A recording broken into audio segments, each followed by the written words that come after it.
Hello, my name is Dr Ursula Hackett and I'm an academic based at Royal Holloway, University of London.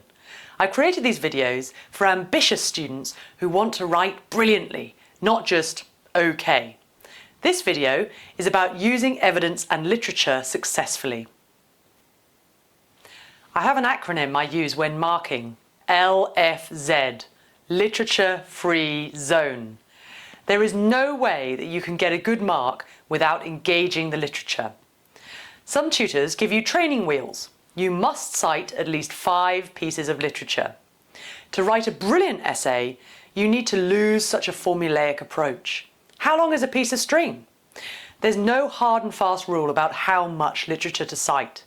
The caveat, of course, is that obviously if your tutor does have a strict rule, then you must conform to it. Otherwise, think about it more carefully. Fundamentally, you're trying to convince the reader. And to do that, you need to enter into a conversation with the literature. Don't argue by citation, that is, just re-explaining the literature. Instead, tell the reader what you think of the literature. What are the controversies in the literature? What does the literature miss? And where does your argument fit with respect to the claims made in the literature?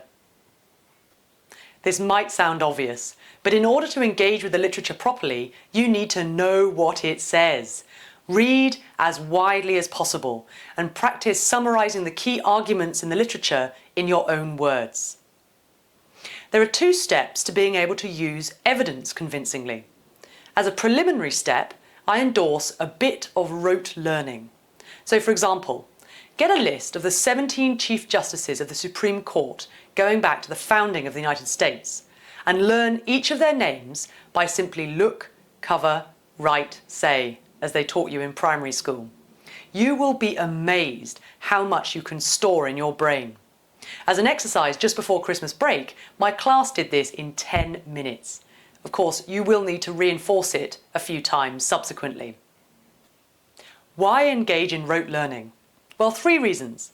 First, it gives you a scaffold on which to hang deeper knowledge. You'll have a sense of context. If President Andrew Johnson is mentioned in a text or a textbook, you know that he succeeded Lincoln and was in turn succeeded by Ulysses Grant in office.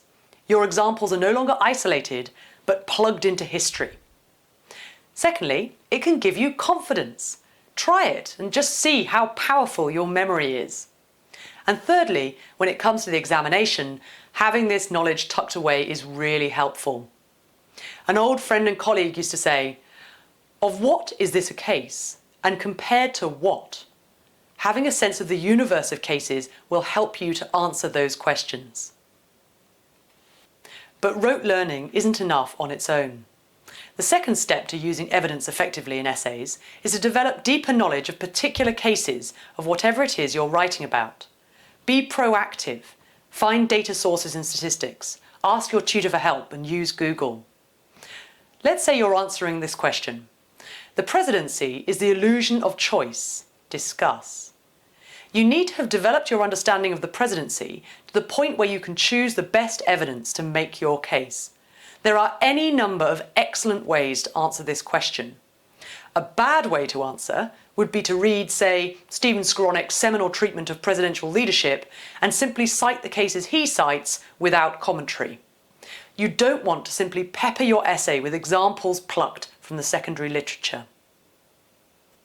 To write a brilliant essay, you need to show mastery of the material.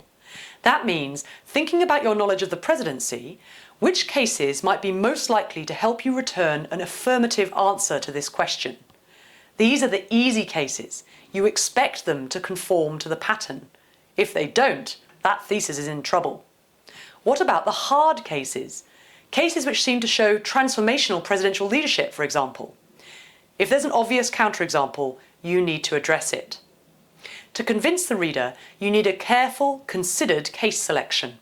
If you make things too easy for yourself, your reader will think you've missed out too much. If you make things too hard, it'll look like a straw man argument, like you've defeated it, but nobody would reasonably hold the contrary opinion. It's perfectly fine to confine your attention to a particular policy area or time period or region if you say so explicitly at the start. You won't be able to cover life, the universe and everything in 2,000 odd words. Just make sure you've chosen your case studies in an informed way, rather than relying on a sprinkling of examples that other people used for some other purpose. So to recap, lose the formulaic approach, the idea that you have to cite X pieces of literature, and instead think about how you can best convince the reader. Try a bit of rote learning, and then deepen your understanding of core case studies independently of whatever examples the secondary literature uses. Thanks for watching this video.